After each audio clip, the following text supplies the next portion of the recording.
you're minimizing it, you're reducing it, you're not capturing all of it. And I think that's our danger a bit with AI, is that there's a reductionism to it, there's a laziness to it, there's you're sort of taking away creativity, you're taking away critical thought a little bit. Am I being natural enough that it's because it was recorded? Do I act slightly differently? Do I take away a little bit of my personality? Do you? I think you naturally do. We're going to work with the latest and greatest versions of some of the best software in the world, and that's going to help us accelerate it. Is where does all of that information go? So you talk about sort of acting slightly differently. We should all be a little bit more careful. I have now tipped over. I definitely go to AI first to research something than I normally would have been a Google search. Yeah. So I've definitely tipped over in that. Be thoughtful about your consumption of it. See it as you've got to recognise that all things you do create carbon and create waste. But I think as a small business, you've got to be embracing it.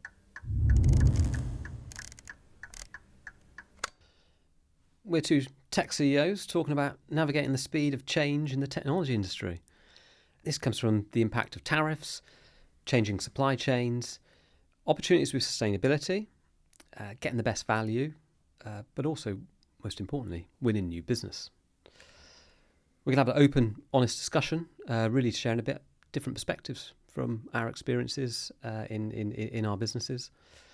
I'm here with Anthony Levy, who started his business 17 years ago in a financial recession. All great businesses start in tough economic times, they say, and you've done very well. I mean, rapid growth, international expansion, and you've gone through some challenging times.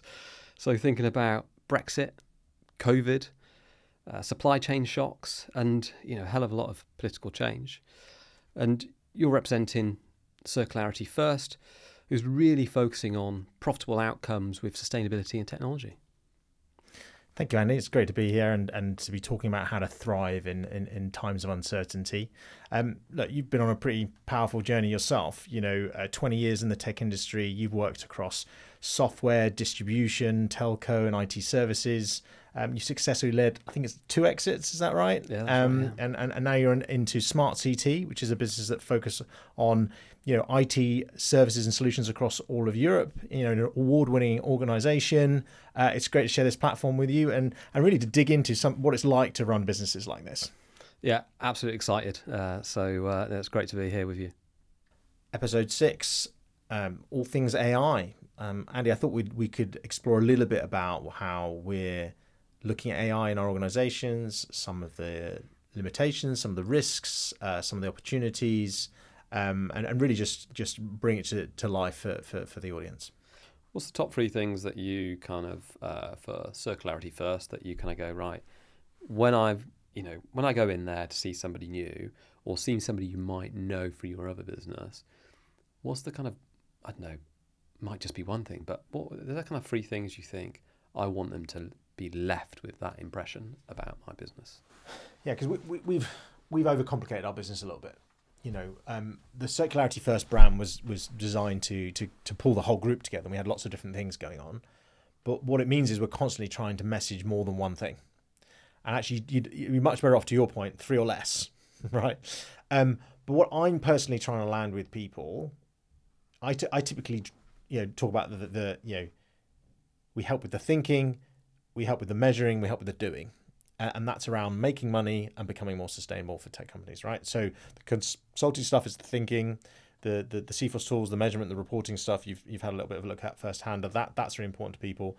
And actually the traditional business, the bit that makes the most money is still the doing part of the business. But more personally, I spend more of my time trying to get in at the top and talk about the strategy and the consulting. 1, because I'm more excited and passionate about it. 2, it's a really interesting place once you get locked in at the top. That it makes some of the other bits easier. Not always. And we don't have an amazing track record of converting from the top to doing lots of delivery, but it gets you in the room.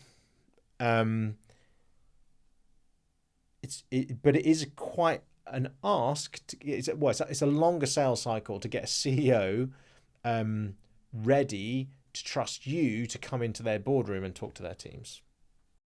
Especially getting you into the boardroom, because Yeah. sometimes they can be really quick to make a decision, Yeah. right? But actually to get you in and go, actually, I'm going to stand side by side with you. And because before they brought you in, they already know what they want to happen. You know, you're elevating that. And it's a little risk for them to start talking about sustainability. Yeah. Right? That whilst you said all the given, like they're normally quickly intrigued. I think they generally think I'm quite believable. But there's that slight, I'm sticking my neck out a bit here. I'm a CEO. I'm only supposed to talk about money. And even though I say we'll be talking about the business case, they still know it's going to start with sustainability. But all of them afterwards go, that was brilliant. And I didn't think it would. I didn't. I thought you were really good, but I didn't think you'd have that much value, and I didn't think we'd get that much buy-in, and I didn't think, because again, it's outside their sphere of knowledge. It's like it'd be a bit like bringing someone in to talk about AI. Like, yeah, everyone's saying AI is great, but like, you're going to spend a 2-hour session talking about AI in your boardroom, maybe. Yeah, CTO might be happy, but yeah, but like everyone else is like, we're all using it. Yeah, it's fine. Yeah, it automatically responds in my emails, sets my calendar. Brilliant. Summarises a big long email. Yeah, brilliant. Makes me sound intelligent when I'm not very good at writing. Like, whatever it is, right? But like, and there's obviously a billion use cases for AI. But look, I mean, look, our number one challenge at the moment probably is how we simplify our messaging to the right audiences. Because you go to our website, it all sounds great, but what do you actually do? And what are you going to do for me, specifically me in my role in my organisation, that's going to help me do my job and help me make money?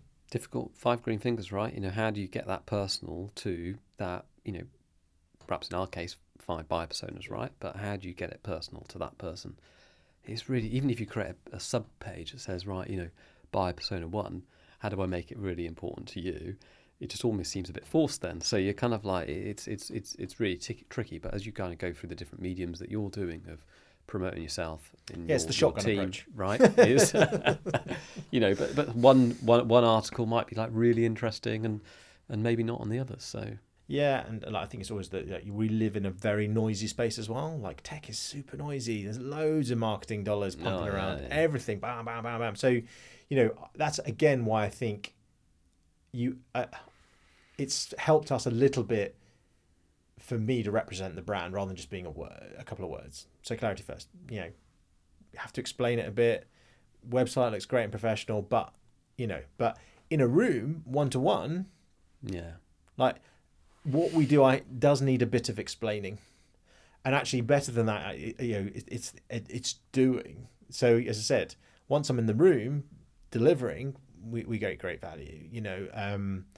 And people see it, and then we can make it real, and then they start to win more business and increase margins. We've got some great case studies, but everyone's got great case studies because you can write almost what you like in a case study, right? Like, all of that's like, it's so hard to stand out and drive real value. And it's a bit of a shame that we're not in an industry where referrals are such a big thing. I don't, maybe you get we don't get a lot of referrals, even though we have super satisfied customers. They're just not going to stick their neck out. They don't know that many other people or whatever. It's just not that kind of place. Yeah, it is interesting that, right? You think of consultants, right? In the I don't know, big, could be advisory firms for I don't know, digital transformation. You get a lot of referrals. Yeah. It could be accountancy practices. It could be lawyers. A lot of them live on referrals. And there's probably, where people move to different businesses is probably where we get the biggest referral from. As somebody who we've worked with, shown a great case study with them of, helping them, either make their lives a lot easier or making their customers happy. And then they go somewhere else and they go, you're doing it yourself, or you're doing it this way. Do you know what I've actually experienced in the past? I think we as humans are pretty good at, basing it on your past experiences, and actually that's what's worked well for me. Shame when you're really on a mission to grow, because it can take a bit longer than you absolutely want. People only change jobs every 4 or 5 years. Yeah, it's quite a long time, isn't it? I mean, you can talk about growth on a business case pretty easily, right? But seeing it come to reality is, you've got to get all those things kind of going in that direction. So it's not meant to be easy, is it? I'll give you a question, more of a general theme is, with all these kind of AI, I guess content summary or meeting minutes, so how do you feel about them kind of being present in a meeting when you and I having a meeting to say, actually, do I mind if I put this kind of on my phone or on my laptop? It's going to record a meeting, it's going to summarize it and put notes together. How do you feel about that? So I've only had a couple of clients do that with us so far. I think in principle I don't have much of an issue. You've got that question, haven't you? Like, are they really going to capture what I said? Are they going to get it dead right? I think for things like actions, why not? Pretty right? good, yeah. Especially if you can guide them, right? This is an action, describe the action. This is for so and so, do by then. Like you can normally guide them pretty straight there. I think a lot of AI is it's fine to a certain level, right? It's good at general. It's not good at absolute precise. It's not going to capture the nuance. So that's the danger we have. It's a bit like communicating to people in Twitter. You're minimizing it. You're reducing it. You're not capturing all of it. And I think that's our danger a bit with AI, is that there's a reductionism to it. There's a laziness to it. There's you're sort of taking away creativity. You're taking away critical thought a little bit. Like you can get to good. You ask AI any question, you get to good, like that, bang, and everyone's like, "Well, good's enough," right? But you do get to great. Do you get to insightful? Do you get to highest quality? Do you get passion or rigor or critical thinking or dare I say it, actual fact checking? Because we know that doesn't always exist well in AI. So, I think if the outcome you want, you just want a good outcome, an average outcome, great, use AI all the time. If you want something better than that, I think it gets tricky. And I think general intelligence isn't going to get further than that. It can't, because it's only pulling from what exists out there today. So you're going to struggle to break a lot of new ground. Yeah, I think my view on it is that wonderful for the meeting piece. You create some simplified notes, because most times I've used it, it's captured the bulk of what we needed, and sometimes actually context as well, which is kind of really, really, really helpful. But I always wonder whether I'm being as natural as I would be, because I'm almost got a mic, right? Am I being natural enough that it's because it was recorded? Do I act slightly differently? Do I take away a little bit of my personality? Do you? I think you naturally do. Think about a Teams call. You're on a Teams call and someone says, "Can I record it?" With your face on it. I always kind of sit up straight. Do you? I'm kind of like, I don't, a bit more conscious. I mean, might even look at my hair, like, make sure the, Probably pretty for the AI. But I think I generally think it. But in some cases that's brilliant, right? Because we all need a bit of a nudge, stand up a bit straighter or things like that. But I think sometimes would you say things? Not that I've got anything to hide of what he's saying, but would I be slightly different? I think slightly different, yeah. Not sure. Sometimes good, sometimes less good. But does it take away the natural effect of the conversation sometimes? Don't know. Interesting. So I think for me it fades into the background, but probably because I just spend so much time in front of a screen now that you can record whatever you like. It's fine. But you touch on the very edge of that conversation, a very interesting point that people aren't talking about enough, is where does all of that information go? So you talk about sort of acting slightly differently. We should all be a little bit more careful about what we say if we're being recorded by AI, sure. The questions we ask AI, the information we upload to AI, and most people are not. And that's a bigger issue, I think. So if you're being recorded in a meeting, like, what if you talked about some commercial stuff? Yeah. So someone asked you and you forgot the AI was on, and they said, "Well, come on, Andy, it's just you and me. Like, what's your kind of margin position?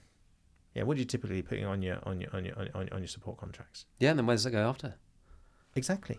So people don't think about that enough. Now, I don't think there's enough, particularly, and maybe in bigger businesses, there's AI training being rolled out where people are made aware of this kind of stuff. But there's lots of examples already of people uploading a document, a commercial document, a contract, or some kind of commercial agreement to an AI to ask it to rewrite it or to optimize it that information now exists in that AI. Now you can put gates in that, you can protect against that, but most people are not. And so that information is out in the ether. What's the average cost of this? Oh, great. I know what the average cost of this is now because someone actually uploaded the contract. Yeah, no, and I'm quite conscious about that, about, because you're dealing with some, areas of sensitivity, whether that's commercially or by type of nature of customer. You got to be super careful because actually, I don't actually know. Where does it go after that? I know it sits into some form of, database for it to learn. The algorithms pick it up, but who then looks at that? Who then uses that? It's quite interesting, isn't it? Unless you tell it not to, it becomes publicly available information.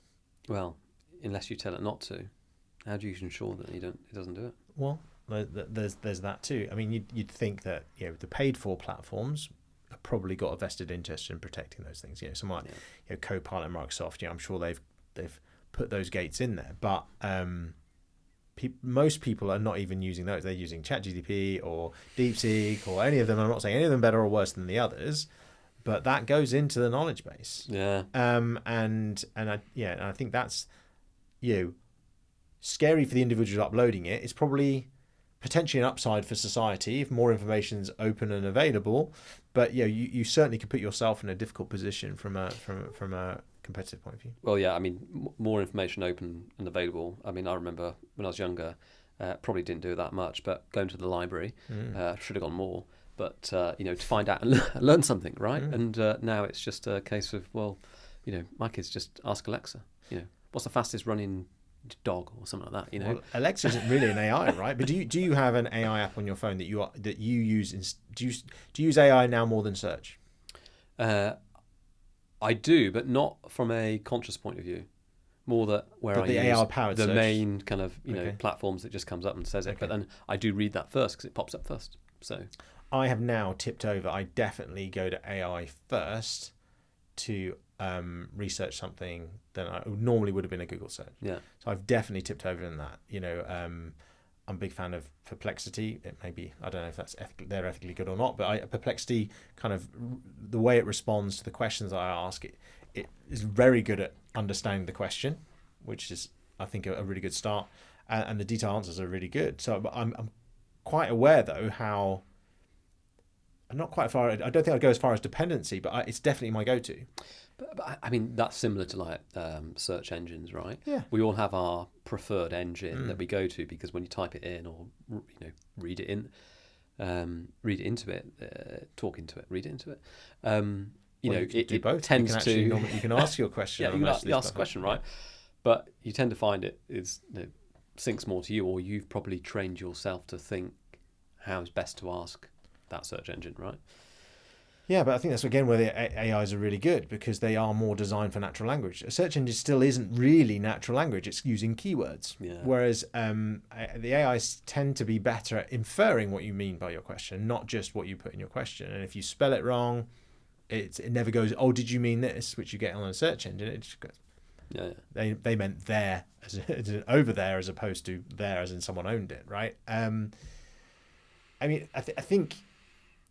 In a small business, we've got this kind of tension. So we talk about sustainability in AI quite a lot, and how you measure that, and how it drives a lot of energy use. There's all sorts of stats. Is it 10 times or 40 times the amount of energy as a normal search, for example?